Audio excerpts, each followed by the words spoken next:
शिक्षा मंत्री जी, ये तबादले हैं या ब्रह्मवाणी? प्रदेश के शिक्षा मंत्री मदन दिलावर इन दिनों तबादलों को लेकर जो बयानबाजी कर रहे हैं वह शिक्षकों के लिए दिशा नहीं दुविधा बनती जा रही है। हर दूसरे दिन बदली हुई बात, हर मंच से अलग अलग भाषा। यह कोई सामान्य सावधानी नहीं रह गई, बल्कि इसे एक प्रशासनिक भ्रम की संस्थागत परंपरा कहा जा सकता है। कुछ दिन पहले लक्ष्मणगढ़ में वंदे भारत गंगाजल कार्यक्रम में उन्होंने कहा, एक तय प्रक्रिया से तबादले होंगे।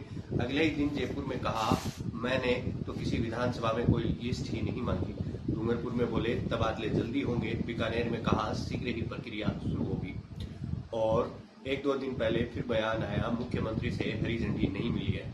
अब सवाल है, तो अभी तक जो कहा वो क्या था?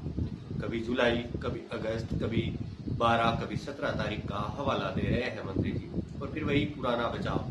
मैंने कब कहा था? जमाना ऐसा है जहां हर शब्द रिकॉर्ड होता है, हर मंच पर कैमरे हैं और हर बयान अगले क्षण जनता के मोबाइल में होता है।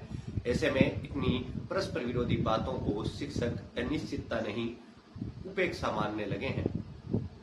शिक्षा जैसे एक गंभीर विषय पर और लाखों शिक्षकों के भविष्य से जुड़े इस मुद्दे पर ऐसी भ्रमकारी शैली अब बंद होनी चाहिए। राजस्थान का शिक्षा विभाग किसी व्यक्ति की जुबान नहीं, नीति और जवाबदेही से चलना चाहिए।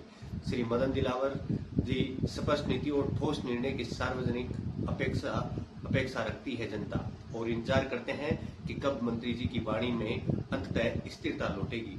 अब बात यह है कि एक नेता का बयान रिकॉर्ड हो रहा है आजकल। पहले का जमाना कुछ और था, उस जमाने में नेता कुछ कहते थे और वो निकल लेते थे। उसके बाद नेताजी को जब दोबारा पूछा जाता तो वो कह देते कि मैंने कब कहा। लेकिन आजकल जनता थोड़ी सी तेज है, समझदार है, सिक्योर है, तो वो रिकॉर्ड करती है चीजों को और वो इंटरनेट पर चीजें वायरल होती है। मंत्री जी शायद अपनी शैली को सुधारे, या वरना तो बड़ी मट्टी पलीत होने वाली है, क्योंकि स्क्रीनशॉट का जमाना है और मंत्री जी पुराने जमाने की बातचीत कर रहे हैं।